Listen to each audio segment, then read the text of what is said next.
Hello बच्चों, hope you all are good and having a great day so far. My name is Gaurav Sharma and your welcome here. बच्चों, इस video में हम लोग बात करेंगे chapter how do organism reproduce से असर्शन रीजन बेस्ड क्वेश्चंस की, और जानेंगे कि किस तरह के टॉपिक से ये सवाल जो है वो बनते हैं। लगभग हर साल हमारे बोर्ड में पीछे बीते कुछ सालों से असर्शन रीजन जो है वो पूछे जा रहे हैं।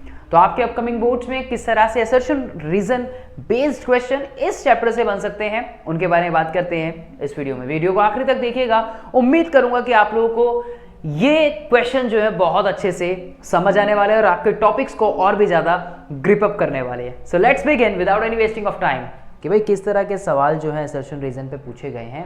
और गेम के नियम तो आपको मालूम ही है कि असर्शन रीजन हमें किस तरह से सॉल्व करने बच्चों, राइट। तो आसान है और डेफिनेटली आपके जो बोर्ड पैटर्न है भाई उसमें तो पूछे ही जाने हैं। तो इन क्वेश्चंस को करके आपको ये आइडिया तो लग जाएगा कि किस तरीके से असर्शन रीजन हेल्प कर सकते हैं बच्चों हमारे बोर्ड एग्जाम में। भाई अगर देखो दोनों अगर सही होंगे तो बेटा बोथ असर्शन और रीजन अगर ट्रू होंगे और रीजन उसकी करेक्ट एक्सप्लेनेशन होगी तो हम ऑप्शन ए के साथ हमें भागना पड़ेगा। उसके अलावा अगर असर्शन सही है, रीजन असर्शन भी सही है और रीजन ट्रू है बट रीजन उसकी करेक्ट एक्सप्लेनेशन को नहीं दिखा रहा तो बी के साथ चले जाएंगे। एक सही दूसरा गलत सी, और एक सही यानी कि असर्शन गलत, सॉरी असर्शन अगर गलत है और रीजन उसका ट्रू है तो हम डी के साथ जाएंगे। तो चलिए देखते हैं पहला सवाल क्या है बच्चों। और पहले सवाल पे हम जरा नजर मारते हैं कि डीएनए कॉपिंग एक नेसेसरी होती है ड्यूरिंग रिप्रोडक्शन। भाई डीएनए की कॉपिंग होना जरूरी है रिप्रोडक्शन के टाइम पे, ये चीज तो ठीक है। DNA copy leads to transmission of character from parents to offspring. Obvious ही बात है, पेरेंट के कैरेक्टर जो होते हैं वो उनके नेक्स्ट जनरेशन के अंदर ट्रांसफर होते हैं ना बच्चों। तो ये कॉपिंग होना जरूरी है, तभी तो हम कहते हैं कि अरे उसकी आंखें उसके पेरेंट पे गई, उसकी आंखें उसकी मम्मी की तरह लगती है, उसके बालों का लाल कलर उसके पापा की तरह है, कुछ इस तरह के। तो दोनों ही स्टेटमेंट जो है बच्चों सही है ऐसे में, और उसकी करेक्ट एक्सप्लेनेशन भी बन रही है, इसलिए हम यहाँ पे ऑप्शन नंबर ए के साथ यहाँ पे भागना पड़ेगा हमें। अगला जो असर्शन कहता है बेटा यहाँ पे कि individual produced by asexual reproduction are known as clones. ठीक है, जो एसेक्सुअल रिप्रोडक्शन से इंडिविजुअल बनते हैं उन्हें हम क्लोन्स कहते हैं। क्लोन्स क्या होते हैं? जो मॉर्फोलॉजिकली और जेनेटिकली सिमिलर इंडिविजुअल्स हमें देखने को मिलते हैं। तो रीजन की अगर बात करें तो they are known as clones because they are genetically identical. बिल्कुल जी, आइडेंटिकल होते हैं जेनेटिकली, मॉर्फोलॉजिकली और जेनेटिकली सिमिलर इंडिविजुअल होते हैं, इसलिए उन्हें क्लोन्स कहते हैं भाई। तो यहाँ पे स्टेटमेंट हमारा ऑप्शन नंबर ए जो है बच्चों बिल्कुल सही बन जाएगा। असर्शन हमें कहता है यहाँ पे अगले क्वेश्चन में HIV AIDS is a virus infection. बिल्कुल है, स्टेटमेंट सही है। That spreads through the sharing of food and water, लेकिन ये गलत हो गया। तो एक सही दूसरा गलत, तो यहाँ ऑप्शन नंबर सी के साथ हमारा बिल्कुल हमें जाना पड़ेगा। एड्स ऐसे थोड़ी बात है पानी से, है क्या बात कर रहे हैं, क्या बात कर रहे हैं। असर्शन यहाँ पे हमें अगले क्वेश्चन में कहता है कि double fertilization is unique to angiosperm. बिल्कुल जी, डबल फर्टिलाइजेशन यूनिक है एंजियोस्पर्म में। डबल फर्टिलाइजेशन का कॉन्सेप्ट जानते हो ना कि एक बार जब मेन जो सिंगेमी होती है और दो मेल और फीमेल गैमेट मिलते हैं तो ये 2n बनता है बेसिकली। तो ये सिंगेमी होता है, जो मेन फर्टिलाइजेशन होता है इसे सिंगेमी के नाम से जानते हैं। और उसके बाद जब पॉलन ट्यूब से बेसिकली जब दो पोलार न्यूक्लियाई से जब एक मेल गैमेट मिलता है तो वहां से भी एक ट्रिपल फ्यूजन होता है ना। बेसिकली इसको ट्रिपल फ्यूजन बोलते हैं क्योंकि तीन न्यूक्लियस जो आपस में मिलते हैं तो ये 3n बनाता है। याद है बच्चों? कुछ इस तरह का कॉन्सेप्ट आप लोगों ने पढ़ा होगा, है ना जी। तो ये दो बार फर्टिलाइजेशन होता है तो इसलिए इसको डबल फर्टिलाइजेशन बोलते हैं। लेकिन मेन फर्टिलाइजेशन यही वाला होता है जब पहला जो पॉलन ग्रेन है वो जाके एक सेल से मिलता है। So triple fusion occurs in both fertilization, क्या दोनों में ही हमें देखने को मिलता है। तो असर्शन तो ट्रू है लेकिन जो रीजन है वो उसका फॉल्स है बच्चों, ठीक है, ये चीज ध्यान रखिएगा। वो कहता है कि triple fusion occurs in both fertilization, नहीं यहाँ पे ट्रिपल फ्यूजन नहीं हुआ। ट्रिपल फ्यूजन उसको बोल रहे हैं जब तीन न्यूक्लियाई आपस में फ्यूज्ड होते हैं, तो उसको ट्रिपल फ्यूजन का नाम दिया जाता है। यहाँ पे ये दो जो है ये पोलार न्यूक्लियाई होते हैं जो सेंट्रल में प्रेजेंट होते हैं और एक जो है ये अलग होता है, ठीक है। तो ये गलत है, ये फॉल्स है, ये ट्रू है बच्चों, इसलिए स्टेटमेंट यहाँ पे सही बन जाएगी। Assertion true, reason false. Double fertilization is a characteristic feature of flowering plant जिन्हें हम एंजियोस्पर्म बोलते हैं, बिल्कुल ठीक है। In this process out of the 2 sperm nuclei 1 sperm nucleus fuses with the egg nucleus to form a embryo which is called the syngamy. इस process को जो मेन फर्टिलाइजेशन है उसे सिंगेमी बोलते हैं, जो नेचुरल प्रोसेस है प्लांट्स के अंदर। And another fuses with the secondary nucleus to form an endosperm, जिसे हम ट्रिपल फ्यूजन के नाम से जानते हैं। 3n होता है बेसिकली, तो ये ध्यान रखिएगा। तो सिंगेमी और triple fusion takes place, the process is known as the double fertilization बच्चों, ठीक है, ध्यान रखिएगा।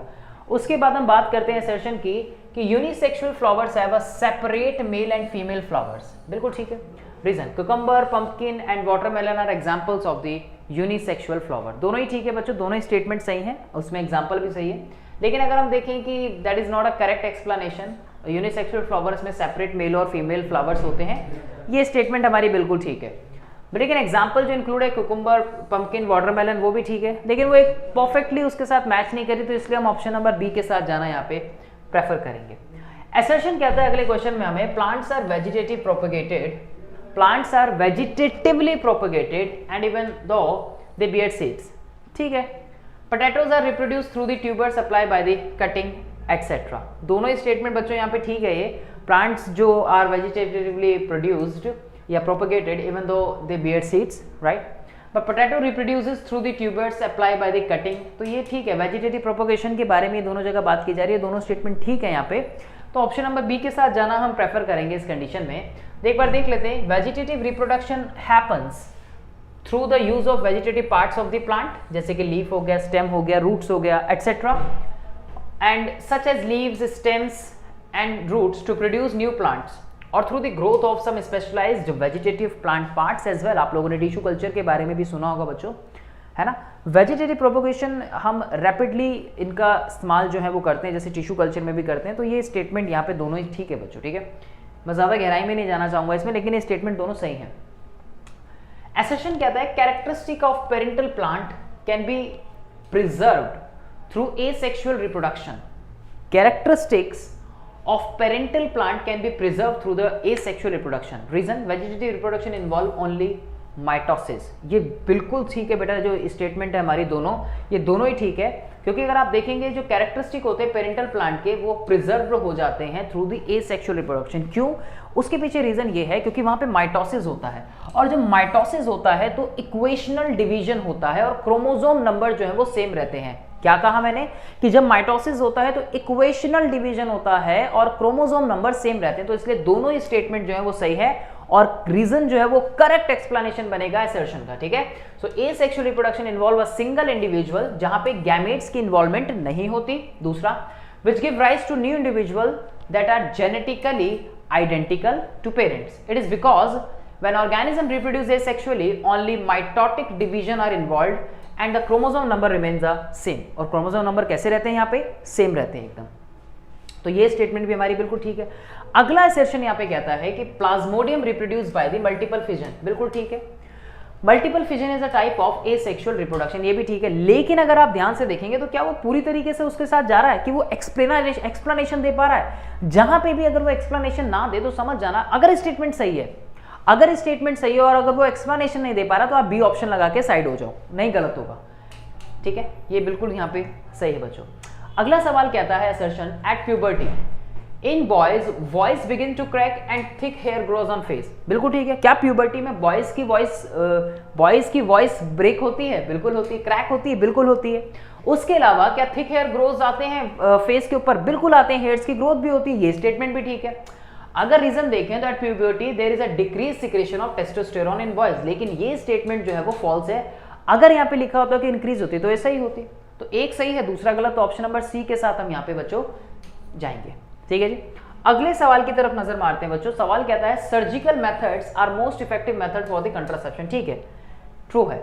Surgical method block the gametes transport and hence prevent the fertilization. दोनों ही स्टेटमेंट जो है बच्चों बिल्कुल ठीक है और उसके साथ रिलेट भी कर रही है, ऊपर वाले को एक्सप्लेन कर रही है कि सर्जिकल मेथड्स में जो पाथवे होता है वो ब्लॉक हो जाता है, जिससे गैमेट्स आगे ट्रांसफर नहीं हो पाते और फर्टिलाइजेशन की प्रोसेस जो है वो रुक जाती है। इसलिए हम यहाँ पे ऑप्शन नंबर ए के साथ जो है वो जाना प्रेफर करेंगे। आई होप बच्चों आप लोगों ने इन क्वेश्चंस को एंजॉय किया हो और आपने थोड़ा बहुत कुछ तो सीखा होगा डेफिनेटली इस वीडियो से। अगर आपको ये क्वेश्चन समझ आए, अगर आपको वीडियो अच्छी लगी तो इसको लाइक करें और अगर आप चैनल पे नए हैं तो इस चैनल को सब्सक्राइब करना ना भूलें, जिससे कि ऐसे अमेजिंग वीडियोस, ऐसे amazing questions, important question, chapter wise सभी तरह की चीजें हम आपके लिए लेके आते रहें। अगर आप इस चैनल पर नए हैं तो मैं आपको बता दूं कि इसी तरह से बच्चों हमने इंपॉर्टेंट चैप्टर वाइज जो क्वेश्चन है, चैप्टर वाइज इंपॉर्टेंट क्वेश्चंस या टॉपिक वाइज जो है, हमने ऑलरेडी आप लोगों के लिए बहुत सारी चीज़ें बच्चों जो आपको इस चैनल पे मिलने वाली है। अगर आप इस चैनल पर नए हैं तो जाके आई बटन को क्लिक कीजिए और जाइए प्लेलिस्ट में देखिए कि किस तरह से आप अपने किसी भी चैप्टर की स्टडी को बहुत ज़्यादा आसान जो है वो बना सकते हैं, राइट। तो चलिए ज़्यादा देर ना करते हुए मैं मिलूंगा आप लोगों से नेक्स्ट वीडियो में। Thanks for watching.